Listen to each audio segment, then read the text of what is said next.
Bom, você viu aí, acabamos de falar um pouco da formação do imperativo e fica fácil. Você sabe que o tu e o vós no imperativo afirmativo é só colocar o presente do indicativo sem o S. Verbo fazer, vamos lá, seguindo mais exemplos. O verbo fazer, claro, tem um princípio básico. No verbo fazer você vê, né? Eu faço, tu... Bora. Eu faço, tu fazes. Se eu digo tu fazes, como é que fica então o imperativo afirmativo? Faze tu. Exatamente. Depois, nós fazemos, vós fazeis, e aí? Fazei vós, não é isso? Fazei vós, beleza. Então você vai retirar o S. É interessante como as pessoas geralmente quando conversam, e aí? Diz aí? Como é que tá? Diz, beleza? Não diga diz, diz aí. Diz não. Fale, dize tu aí. Entendeu? Pois é. Então você diz, diga você. Quando você fala, diz aí, diz, e aí, como é? Diz. Não é diz não, dize tu. É horroroso, né? Mas gramaticalmente seria a forma correta. E aí, dize, né? Ok? Porque, claro, eu digo, tu dizes. É isso? Eu digo, tu dizes. Se eu digo, tu dizes, se eu falo, né? Eu digo, tu dizes, só tirar o S. Dize tu, né? Diga, ó, que eu digo, tu dizes, ele diz. Nós dizemos, vós dizeis. Ou seja, dizei vós. No caso da questão aí, o verbo é dar, né? Vamos dar uma olhada aí. Olha só. Não nos deis... Pessoal, vamos lá. Verbo dar. Não é o verbo dar? Dai-nos graças. Então ele quer saber o seguinte. Ele quer saber onde é que tem uma forma negativa correta. Tá, nós aprendemos agora a fazer o tu e o vós do afirmativo. E a forma negativa, como é que eu formo aí, pessoal? A forma negativa é a cópia do presente do subjuntivo. É a cópia. Então, por exemplo, do verbo dar, que eu dê, que tu des, que ele dê. Não é assim? Que nós demos, que vós deis, que eles deem. Não é assim? Então, claro, tranquilo. Se eu estou conjugando como presente do subjuntivo, veja, o imperativo negativo, que ele quer agora a forma negativa. Nós agora identificamos o imperativo afirmativo do verbo dar, e você viu que o imperativo afirmativo é formado com tu e o vós, presente do indicativo sem S. O resto das pessoas do imperativo afirmativo é completado pelo presente do subjuntivo, tá certo? Então o presente do subjuntivo completa isso aí tranquilamente. Tá, mas e aí? E aí, simples, básico. A forma negativa é a simples transcrição, pessoal, do presente do subjuntivo. Vou dar um exemplo. Se eu coloco o verbo dar, por exemplo, né? Que eu dê, que tu des, que ele dê. Qual é a forma negativa? Não se esqueça de que a forma imperativa, né? O imperativo é uma forma verbal criada em que você não tem o eu. Ninguém dá ordens a si mesmo, não é isso? Se ninguém dá ordens a si mesmo, eu não tenho o eu nem no imperativo afirmativo, nem no imperativo negativo. Tá. Então, por exemplo, estudar. Que eu estudo, que eu estude, que tu estudes, que ele estude. Que nós estudemos, que vós estudeis, que eles estudem. Acabei de conjugar para você o presente do subjuntivo. Mas por que eu conjuguei o presente subjuntivo? Que história é essa? Simples. O presente do subjuntivo aí, ele dá respaldo a todo imperativo. Se você quer aprender a estudar o verbo no imperativo, é fácil. Se baseie de maneira bem pontual na forma do presente do subjuntivo. O presente do subjuntivo dá respaldo, gente. É ele quem dá respaldo para as formas de imperativo. Entendeu? Então, como é que eu formo o imperativo negativo? Que é isso que ele quer na questão aí. O imperativo negativo ele é formado da seguinte maneira. Você tem o não na frente. Lembrando que imperativo não tem eu. Por quê? Porque ninguém dá ordens a si mesmo, etc. Coloca o não na frente. E depois copia, simplesmente copia o presente do subjuntivo. Percebeu aí? Não mais presente subjuntivo. Então, se o verbo é que eu estude, que tu estudes, que ele estude, que nós estudemos, que vós estudeis, que eles estudem, o verbo estudar no presente do subjuntivo. O que eu faço? Eu coloco o não na frente, eu vou retirar o eu, claro, né? Tem que tirar o eu daí. Eu coloco o não na frente, retiro o eu, porque não pode, e do tu para frente, o imperativo já está pronto. Olha só como é fácil, lezeira, mamma mia, né? Fácil demais. Então eu coloco simplesmente aí o não na frente e conjugo o presente subjuntivo. Então, não estudes, né? Que eu estudo, que eu estude, que tu estudes. Não estudes tu. Não estude você. Não estudemos nós. Não estudeis vós. Por isso que na oração, quando a gente faz o Pai Nosso e tal, né? Não nos deixeis cair em tentação. Percebeu? Não nos deixeis. Ou seja, você tem uma formação de imperativo aí, tá? De rogativa. Então, claro. E no caso do verbo dar? Ó, que eu dê, que tu dês, que ele dê. Que nós demos, que vós... E aí? Deixe, que eles deixem. Qual é a forma de imperativo? Vamos dar uma olhada então? Veja aí. Olha só. Bom, aí você tem aqui, né? Na construção. Não nos deis a graça divina. E aí? O que você acha? Que eu dê, que tu dês, dai aqui é vós. Veja que ele diz a correta passagem do verso acima para a forma negativa. Pessoal, se eu quero passar o verso acima para a forma negativa, eu preciso ter muita clareza em relação à forma verbal. Dai-nos. Esse dai é vós. Então, eu preciso transformar isso aqui em negativo, agora preservando o vós. Percebeu? Então, não adianta eu colocar aqui, olha, não nos está em todas. Ele quer saber qual desses aqui, qual dessas formas, representa o vós, agora da forma negativa. Não nos deis a graça. Essa é a resposta. Que eu dê, que tu des. Aqui. Percebeu? Não des tu. Isso aqui é o tu. Dai. Dai é o afirmativo, gente. Não é o negativo. Não nos dai. Não. Esse dai aí é a construção da forma do imperativo afirmativo. Dê. Que eu dê, que tu des, que ele dê. Dê ele. Dê você. Percebeu? Está associado ao você e não ao vós. Não nos dais. Pessoal, eu dou, tu dás, ele dá. Nós damos, vós dais. Isso aqui, claro, é o presente do indicativo. Vós do presente do indicativo e não da forma negativa. No imperativo aqui, né? Não nos dê, ó, que eu dê, que tu des. Não nos des tu. Que eu dê, que tu des, que ele dê. Não nos dê você. Não nos dá. Ei. Câmbio. Que eu dê, que tu des, que ele dê. Que nós demos. Que vós deis. Que eles deem. É assim? Deem com duplo E, viu? Deem, do verbo dar. Agora sem o acento agora. Né? Deem, duplo E, sem acento.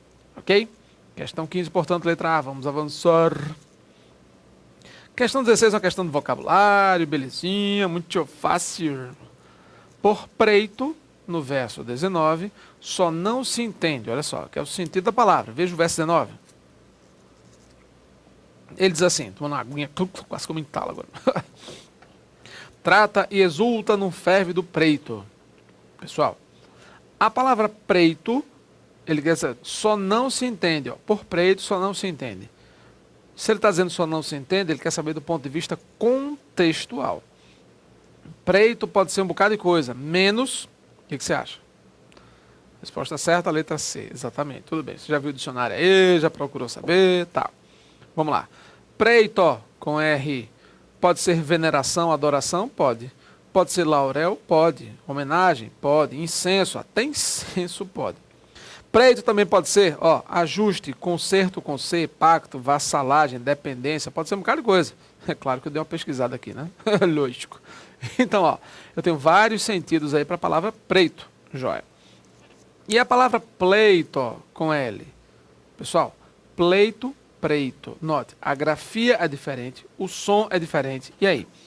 Não, mas são palavras muito parecidas. Se são palavras parecidas, elas são consideradas o quê? Parônimos. Entendeu aí? Não se esqueça da diferença básica de homônimos e parônimos, do ponto de vista da semântica. Lembra? Homônimos, homo, igual. Nimos, nomes. Nomes iguais. Nomes que têm alguma coisa igual. Concerto com S, concerto com C, são homônimos. Percebeu? Então, muito cuidado aí com a forma mesmo de igualdade. Concerto com S, concerto com C, cela com S, e por aí vai. Então você tem uma mudança simplesmente fonética ou gráfica. Levantou cedo para ir à escola. Quando eu digo levantou cedo, esse cedo pode ser advérbio, ele é advérbio. Mas se eu disser eu cedo os livros para ela estudar. A grafia é a mesma, o som é o mesmo. Então eu tenho aí os chamados homônimos perfeitos. Percebeu? Homônimos perfeitos nesse contexto aqui. Tá. Mas se eu tiver, por exemplo, aí essa realidade do, vamos dizer assim, concerto. Concerto com C. Claro, evento, musical, ou então ajuste, ordem, né? Beleza. Concerto com S. Note que a letra mudou, mas o som é o mesmo. Concerto, concerto. Reparo, ajuste com S. Mas se eu disser concerto e concerto, ambos com S. Concerto, concerto. Muda o tom, claro, muda o tom. Muda o som da palavra, mas claro, você tem aí pelo menos a mesma coisa. Concerto, concerto. O som muda, mas a grafia é a mesma. São exemplos de homônimos. Agora, no caso da nossa questão aí, pleito, preito. Veja, muda tudo. Muda a grafia e muda o som. O sentido, aí é que muda mesmo. São parônimos. Paro de parecidos. Nomes parecidos. Parônimos. Homônimos, nomes iguais. Parônimos, nomes parecidos. Parece muito, mas lembre-se, os parônimos são nomes diferentes. Tem tudo diferente. Som diferente, grafia diferente, sentido diferente. É tudo diferente, tem nada igual. Parônimos, nada igual. Certo? Beleza? Ratificar, retificar. Lembra? O que é ratificar? Vai lá, você é craque, vá. O que é ratificar? Bora.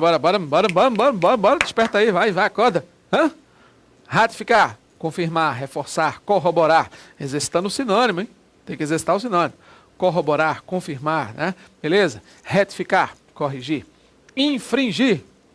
Vamos lá. Infringir, violar, desrespeitar, infligir. Vamos lá. Diga. Infligir. Aplicar pena, penalizar, castigar, certo, ok. Fazer cumprir. Flagrante e fragrante. Qual a diferença? São parônimos também. Veja, bem parecido com pleito e preito, né? Você tem aí. E aí? Flagrante. Flagrante, surpreender no ato, evidente, notório. Né? Flagrante pode ser evidente, notório, exposto. Mas pode ser também surpreender no ato. E fragrante, vem de fragrância, perfume, perfumado. Né? Alguma coisa fragrante. Então você sabe aí que é uma coisa que tem fragrância, perfume. Né? Cuidado para não incorrer naquela história de peguei no fraga. Peguei no fraga, pelo amor de Deus. Não dá, bicho. Certo? Vamos lá, vamos seguindo aí. Então, ó. Ele coloca, por exemplo, a parte do preito, diferente de pleito. Ó. A palavra pleito, você sabe, né? Significa disputa, demanda, litígio com L, tá? Preito, não. A forma diferente, pleito, com L, significa disputa, demanda, litígio, né? Eu posso ter uma questão judicial, uma disputa eleitoral, tanto faz. Pleito é uma coisa, é uma disputa.